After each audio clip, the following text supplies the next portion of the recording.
Welcome back to the Deep Dive. Today we're tackling something that, well, it keeps a lot of people feeling trapped and isolated. Phobias. That's right. Our mission today is pretty clear. We want to take this often overwhelming experience and make it understandable, manageable, and maybe most importantly, show that it's absolutely treatable. Exactly. And thanks for having me. This really is essential knowledge, particularly, for our listeners, maybe in places like Bihar, UP, Delhi, where talking about mental health isn't always easy. Phobias aren't some kind of character flaw or weakness. They're a genuine health issue. So many people struggle silently, thinking their fear is, I don't know, silly or unique or just impossible to fix. Yeah, that feeling of being alone with it. Right.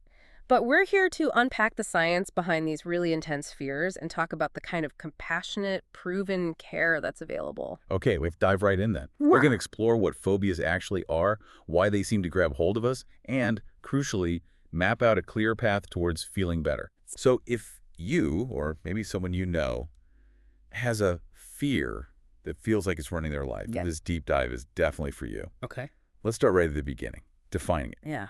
When we talk about a phobia, it's not like, just being a bit nervous about a big presentation or wary of a dark alleyway. What's the real difference? Well, the real difference boils down to intensity and irrationality, you could say. Fear itself, totally normal. It's baked into us, keeps us safe. Sure. But a phobia, that's an intense, overwhelming fear tied to something specific, an object, a situation, an activity, even just a thought, and it's completely out of proportion to any actual danger. That word irrational feels really key there. Yeah. Because often the person knows, right? Like consciously, they understand that a tiny spider or getting into a lift isn't actually life-threatening. Precisely. They know it logically, but their body, their physical reaction, it's screaming danger. It's like their system goes into overdrive. So what's happening there biologically? It's essentially the brain's ancient alarm system, the amygdala, kind of hijacking the more rational part, the prefrontal cortex. Ah. The amygdala just floods the system with panic signals, putting the body into full fight-or-flight mode, even when the logical brain is trying to say,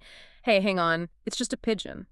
And the result of that huge physical reaction is avoidance. Yeah. Is that the trap? That's absolutely the defining feature. People start twisting their lives, sometimes in really significant ways, just to avoid whatever triggers the fear. Right. And here's the crunch. That avoidance, while it might give a moment of relief, actually makes the phobia stronger over time. It shrinks your world. It can mess with your job, your friendships, even just feeling safe day to day. Let's make this really concrete. We've got this example, Anjali, a 28-year-old teacher from Patna. Her story really illustrates this, doesn't it? It really does, and it's sadly quite common. Anjali started with just being a bit more scared of stray dogs than most people, which, can be understandable in some areas. Yeah. But it grew. It intensified into a real phobia. First, she started changing her route to school, taking a much longer way just to avoid one street where a dog sometimes hung out. Okay, that seems like a small change, maybe. It starts small, but then she stopped her morning walks completely because, dogs might be out, so her exercise dropped. She missed seeing neighbors. See, that's how it creeps in. That avoidance isn't just about the dog anymore. It's taking away parts of her life. And then came the moment it really boiled over. Exactly. As she was at a friend's place, totally relaxed, chatting, and the friend's tiny, harmless pet dog wandered into the room unexpectedly. Anjali went from 0 to 100. Full-blown panic attack, sweating buckets, heart hammering like it was going to burst, couldn't catch her breath, dizzy, tears streaming down her face, just absolute terror. Wow. That sudden switch is terrifying in itself. And those symptoms she had, the racing heart, the gasping for air, they're pretty standard for a panic attack linked to a phobia, right? They are. And it's so important to stress these symptoms are real. They feel incredibly dangerous because the body genuinely believes it's fighting for survival. So beyond the heart and breathing, what else might someone experience? Well, feeling dizzy or lightheaded, sometimes even fainting, is common. Nausea, like an upset stomach, can happen too. You also see the more visible signs, like shaking or trembling. Definitely. Trembling, sweating profusely, and chest pain or a feeling of tightness is a big one. That must be incredibly scary. People probably think they're having a heart attack. Very often, yes. It sends people to the emergency room, understandably, but frequently it turns out to be a severe panic attack triggered by the phobia. And emotionally, what's going on inside? People often describe feeling detached, like they're watching themselves from outside their body. It's called depersonalization. Hmm. And then there are the intense fears swirling around the fear of dying, the fear of losing control completely, or even a fear of going crazy. It's deeply distressing. And what's really tough, I think, is that you don't even need the actual thing there, right? Just thinking about the dog or the height or the injection that can set it off. Absolutely. The anticipation, the dread, the what if thoughts, they can trigger the exact same physical panic response. The brain doesn't always distinguish between a real threat and a vividly imagined one. Which kind of leads us into how we categorize these things. Because phobias can latch on to almost anything. How do experts generally break them down? We usually talk about two main groups. The first is what we call specific phobias, sometimes called simple phobias. Okay, specific or simple? These are probably the ones most people think of first. They tend to focus on a particular thing or situation, and often they start back in childhood. Like what? Give us some examples. Sure, there are animal phobias, classic ones, like dogs, snakes, spiders, even birds or insects. Then you have situational phobias. These are really common in modern life, especially cities. Like fear of flying. Exactly. Flying, elevators, tunnels, driving, being in enclosed spaces like an MRI machine. For listeners here, maybe that fear of really crowded buses or markets could fit here too. Right, very relatable. What else falls under specific? There are bodily phobias, an intense fear triggered by seeing blood, getting an injection, or even just going to the dentist. Oh, yeah. That can really stop people from getting needed health care. Hugely limiting. And finally, natural environment phobias, things like fear of heights, storms, or deep water. Okay, so those are the specific ones. What's the other main group? The second group is complex phobias. These tend to be a bit more disabling, often develop later, maybe in adolescence or adulthood, and they usually affect a wider range of activities. And the main types here are agoraphobia and social phobia. That's right. Now, agoraphobia is often misunderstood. People think it's just fear of open spaces. Isn't it? Not quite. It's more accurately the fear of being in any situation where escape might be difficult, or where help might not be available if you suddenly panic.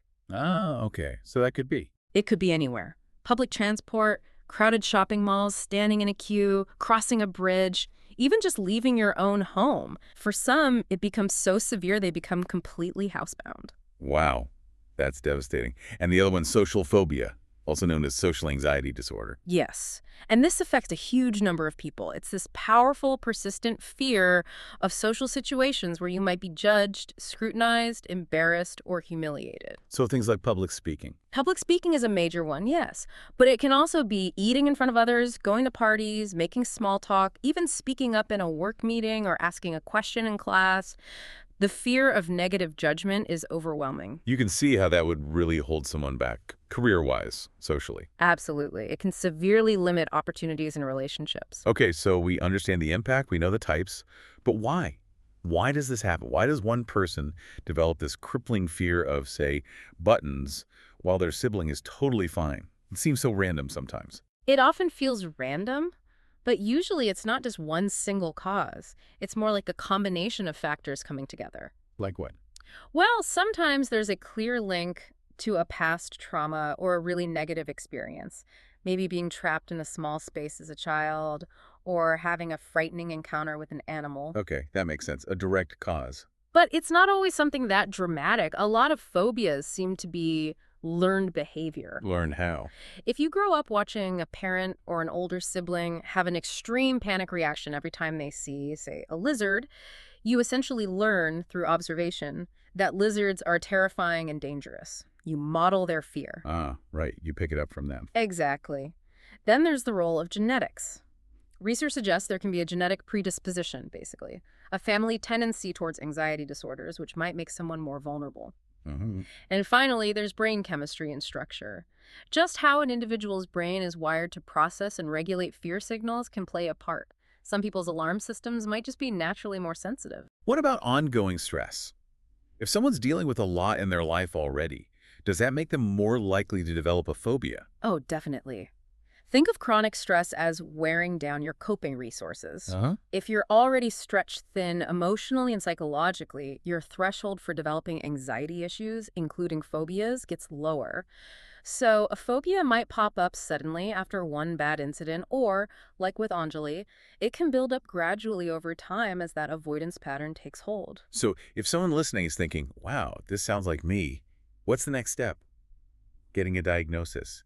I imagine there's a lot of hesitation there, maybe embarrassment. That's a huge barrier, unfortunately. People feel ashamed, or they think, oh, it's just me being silly, or believe it can't be treated. Right. We really need to break that down. Acknowledging the fear and reaching out for help, that's not weakness. That is incredibly strong. It's the first real step towards taking back control. And the actual diagnostic process, say at a place like MedRec, it's not scary. Not at all. It's straightforward, it's effective, and it always starts with empathy and listening. The first thing is often to rule out any physical causes, right? Yes, that's crucial. Certain physical conditions like thyroid problems, maybe some heart issues, even vitamin deficiencies can mimic anxiety symptoms. Right, like that chest pain we mentioned. Exactly. So a good medical checkup is important first, just to make sure nothing else is going on.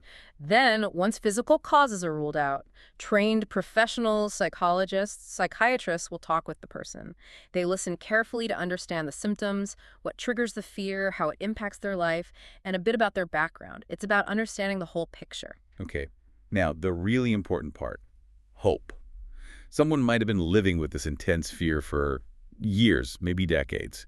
Is real recovery actually possible? Can they get their life back? Let me be absolutely clear on this. Yes, phobias are genuinely among the most treatable anxiety disorders we know. Getting better, significantly reducing symptoms, even reaching full recovery, it is absolutely achievable with the right help. That's fantastic news. And the main treatment approach, the one with the most evidence, is cognitive behavioral therapy, or CBT. That's the gold standard, yes.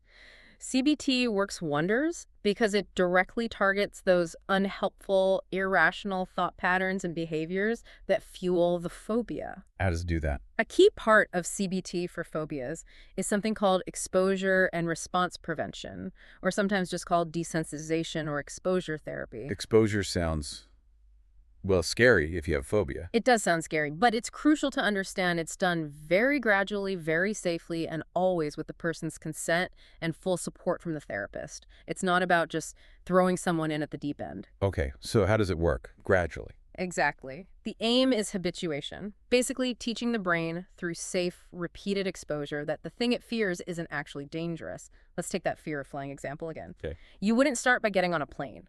No way. Maybe the very first step is just looking at pictures of airplanes while practicing relaxation techniques the therapist teaches you. Right, just pictures. Then, when you can handle that without overwhelming anxiety, maybe you watch videos of planes taking off. Then perhaps you drive to the airport and just sit and watch planes for a while. Okay, step by step. Step by tiny step. Eventually, maybe you sit in a plane that's just parked at the gate. Each time, the anxiety spikes a bit.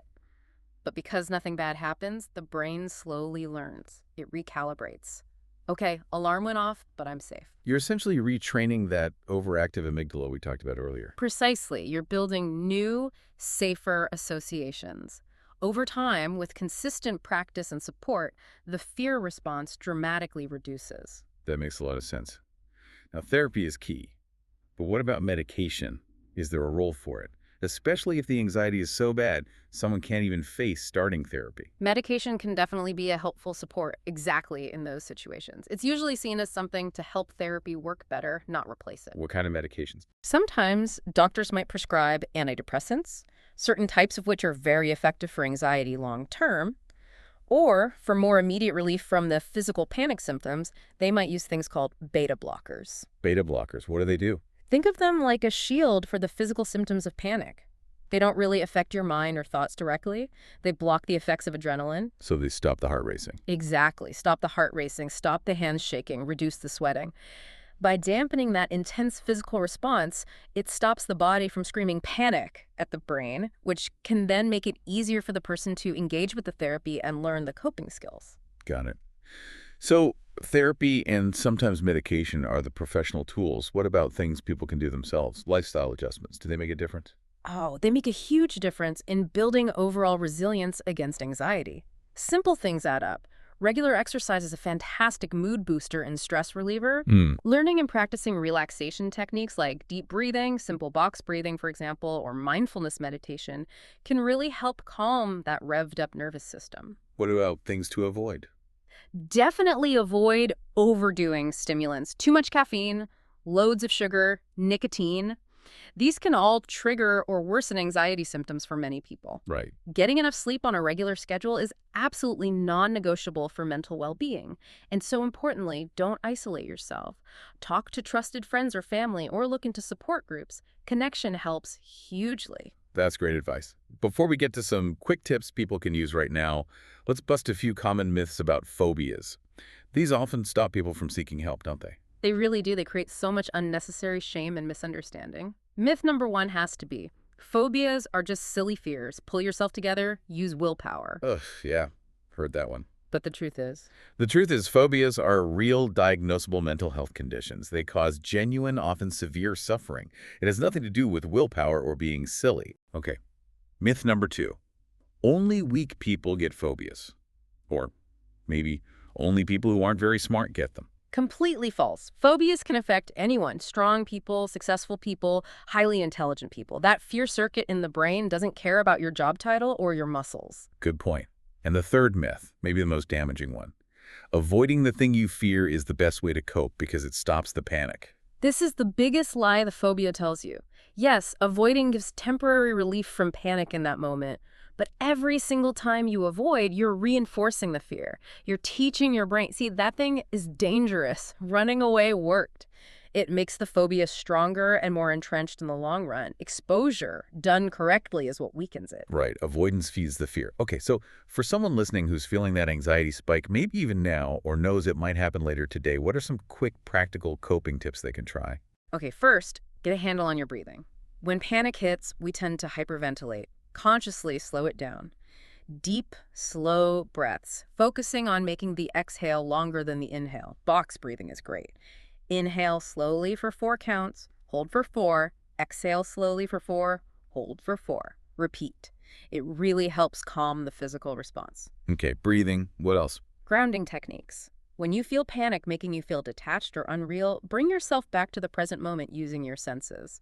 The 5-4-3-2-1 technique is simple and effective. How does that work? You just name 5 things you can see right now, 4 things you can physically feel, your feet on the floor, the chair under you, 3 things you can hear, 2 things you can smell, and 1 thing you can taste, or just notice the sensation in your mouth. It anchors you back in reality. I like that. Simple, concrete. Also, maybe keep a journal. Write down when the fear hits, what triggered it, what thoughts went through your head. Over time, you can start seeing patterns and challenging those automatic negative thoughts. And celebrating small wins. Hugely important. If you faced a tiny bit of your fear today, maybe you stayed in the room when a picture of a snake was shown, or you walked past the elevator instead of running. Acknowledge that. That's progress. Be kind to yourself. And the big one. Don't wait too long to ask for help. Please don't. Reach out early. Don't wait until your world has shrunk so much you feel completely trapped. Making that first call, booking that first appointment, that is often the hardest but most crucial step. Places like MedRec Hospital Jehanabad have teams ready to help with exactly this. So just to wrap up, if anything we've talked about today felt familiar, if you recognized yourself or someone you care about in Anjali's story or in the symptoms we discussed, please know you're definitely not alone. Absolutely not. Phobias are a health issue, plain and simple. They're not a sign of weakness, and they deserve proper care and compassion, just like any other health condition. And the good news is, effective treatment is really available. Teams like the mental health experts at MedRec Hospital Jehanabad are there, ready to support you without judgment, using treatments that are proven to work. Recovery is possible. You don't have to keep living under the shadow of that fear. Reaching out is a sign of strength. Thank you so much for sharing all that insight. If this deep dive resonated with you, please consider sharing it. You never know who might be struggling quietly and could benefit from hearing this. And if you or someone you know needs that confidential support, please do reach out to specialized local care providers like MedRec. Thanks for tuning in to the deep dive. We'll catch you next time.